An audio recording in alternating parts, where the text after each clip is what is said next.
Asalaamu calaykum waraxmatullaahi wabarakaatuhu. Soo dhawow daawade aan kula wadaago wararkii ugu dambeeyay guud ahaan geeyiga Soomaaliya. Madaxweynaha Koonfur Galbeed Cabdicasiis Lafta Gareen ayaa qaatay go'aankii ugu qaraaraa inta la xasuusto oo uu qaato mas'uul Soomaaliyeed.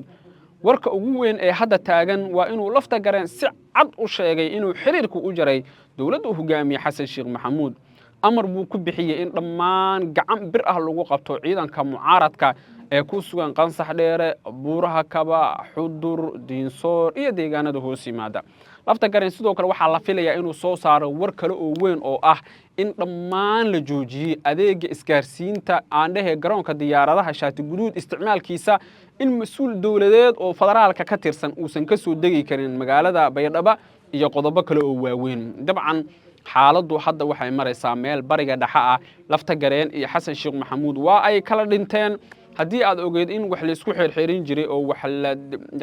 la shuutayn jiray hadda arrintu taasi faraha ayay ka baxday oo hadda xaaladdu waxay maraysaa meel barakalay ah sida ay dadka arrimahan la socdaahi leeyihiin dhowr iyo 20 saac la soo dhaafay xataa waxaa jirtay aragti la xiriirta in ay sheekadu noqoto mid faraha ka baxday Lafta Gareen isagu sidoo aaminsan yahay in isaga la dulmiyay ballamo badan looga baxay ballamihii Lafta Gareen oo Xasan Sheekh Maxamuud la galay laakiin looga baxay waxa ka mid ahaa oo aan rabaa inaan kuu sheego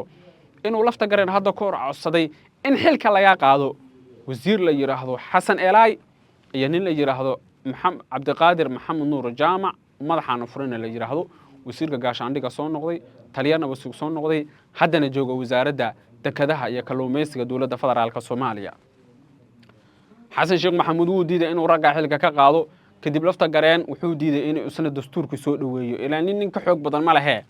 xaaladdu markii halka marayso waxaa la sheegay in Lafta Gareen uu sheegay inuu qaadayo tallaabooyin dheeraad ah haddii aan degdeg shuruudaasi loo fulin Xasan Sheekh Maxamuud shuruudii uu ka dhaga adeegay taasaa keentay in marka labadan kala furtaan oo Lafta Gareen uu ku dhawaaqo go'aankii ugu qaraaraa oo dabcan xaaladda uga sii daray isla markaana gaarsiiyay meel aan waxba laga qaban karin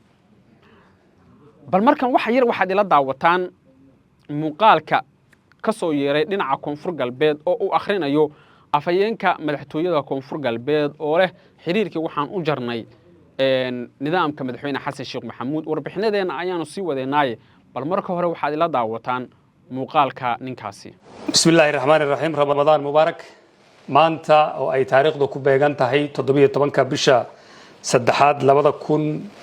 2026 dawladda Koonfur Galbeed Soomaaliya waxay si rasmi halkan ugu soo saaraysaa war saxaafadeed mowqifkeeda dawliga ah halkan uga soo jeedinayso dawladda Koonfur Galbeed Soomaaliya waxay cadeynaysaa markay sameysay baaritaan dheer oo muddo qaatay markay tixgelisay duruufaha dalka guud ahaan ka jiro markay aragtay abaabulka ciidan ee waayahan dambe deegaanada Koonfur Galbeed Soomaaliya ay ka wado dawladda federaalka Soomaaliyeed waxay soo saartay war saxaafadeedkan annaga ka duulayna qodobadii hordhac u ahaa war saxaafadeedka dawladda Koonfur Galbeed Soomaaliya waxay dadka Soomaaliyeed iyo dadka reer Koonfur Galbeed Soomaaliya u cadeynaysaa inta laga helayo dawlad federaal oo xeerinaysa nidaamka federaalka wada noolaanshaha dadka Soomaaliyeed iyo kala madax banaanida dawladnimada federaalka iyo dawladda Koonfur Galbeed Soomaaliya waxay soo saartay qodobadan dawlad goboleedka Koonfur Galbeed Soomaaliya oo ka mid ah dawladda xubnaha ka dawladda federaalka Soomaaliyeed waxay si buuxda maanta u cadeynaysaa in dawladda federaalka Soomaaliyeed wada shaqayntii ay lahaayeen si toos ah u gooysay ayadoo lagu sababaynayo fargelinta qaawan ee dawladda federaalka Soomaaliyeed ay ku soo qaaday dawlad goboleedka Koonfur Galbeed Soomaaliya taasoo ay ka mid tahay abaabul ciidan oo lagu abaabulay degmooyinka Koonfur Galbeed Soomaaliya si loo wiiqo wada jirka iyo midnimada dadka reer Koonfur Galbeed Soomaaliya sidoo kale dawladda federaalka Soomaaliyeed iyadoo adeegsanaysa xubno ka mid ah golaha wasiirada hay'adaha ka soo jeeda dawlad goboleedka Koonfur Galbeed Soomaaliya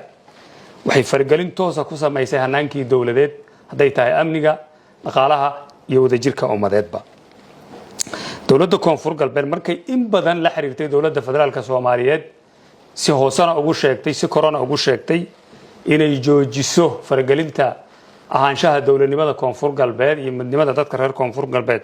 ay ku dhaawacayso dowladda federaalka Soomaaliyeed markay wada xaaljood badan la gashay markay la hadashay in badan kor iyo hoosba waxa u soo baxday inay duulaan qaawan ku soo qaaday dowladda federaalku sidii loo burburin lahaa jiritaanka dowladnimada Koonfur Galbeed Soomaaliya iyo wiiqida midnimada dadka reer Koonfur Galbeed Soomaaliya haddaba dowladda Koonfur Galbeed Soomaaliya iyadoo ka duulaysa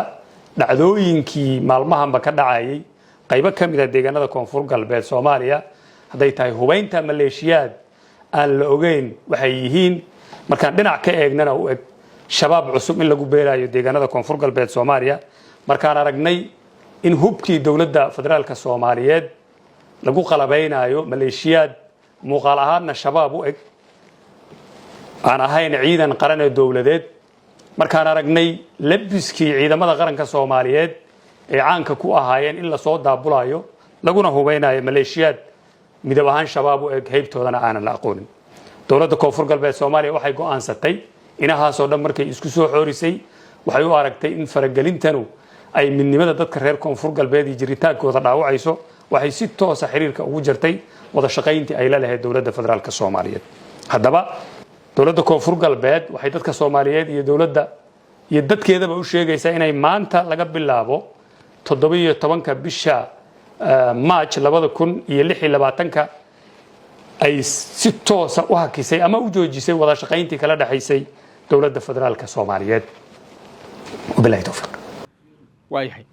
طبعا muuqaalka wadi la daawateen waxa kale xiga sidaan xogaa ku helayo in lafta gareen uu amar ku bixiyay in dhammaan ciidamada Koonfur Galbeed Soomaaliya ay heegankii ugu sareeyay galaan isla markaana ay gacan bir ah ku qabtaan cid walba oo la isleeyahay waxay caqabad ku tahay nolosha iyo xasiloonida Koonfur Galbeed Soomaaliya xogaha la helaya waxay tilmaamayaan in lafta gareen uu qaadayo talaabooyin dheeraad ah oo lagula dagaalamayo cid walba oo la isleeyahay waxay caqabad ku tahay nolosha iyo xasiloonida deegaanadaasi sidaas si lamida waxaa jirtay aragti ay soo jeediyeen odayaal dhaqameed rabay inay xaaladan xaliyaan laakiin markii dambe guul dareystay waxay sheegeen odayaashu in lafta gareen uu doonayo heshiis laakiin ballamihii uu la galay dhinacaas iyo federaalka Xasan Sheekh Maxamuud ballamahaas ay ka soo bixi waayeen isku dhac ciidan dowladda Soomaaliya oo eedeysa lafta gareen oo dowladda iska eedeeya lafta gareen oo la yiraahdo waaran soo qabashaha loo jaro lafta gareen oo laga xanibay safar dibadda ah lafta gareen oo cunaqabateen laga saaray dhaqaalihii lafta gareen oo doorasho qabsaday dhammaan waxyaabahaas waa wax soo socda ififaalahoodu muuqdaan haddaan hadda xal degdeg ah la helin isla markaana xaajada aan la qaboojin waa wax soo socda wadada ku soo jira xalkeedana laga rabo inuu xaliyo madaxweyne Xasan Sheekh Maxamuud waliba aan ku xasuusiyo Xasan Sheekh Maxamuud aragtida hadda kooru isticmaali jiray oo ahayd Soomaaliya heshiisa dunidana heshiis la halkaas ay ku burburtay warkuna wuxuu noqday in la kala dhinto oo xaaladdu ay noqoto mid farxa ka baxday saaxiibayaal wixii wararka ku soo kordha waa inoo wararkeena dambe haddii tahay markii kugu horeysay channelkan ku soo biir oo subscribe leh waxaad heli doontaa wararka iyo warbixinada halkan aan ku daabacno aragtidaadana qaybta commentiga inoogu reeb meel kastoo aad joogtaan sharaf iyo karaamo soo dhawaada saaxiibayaal waxaan idin leenahay subscribe dhaha channelkan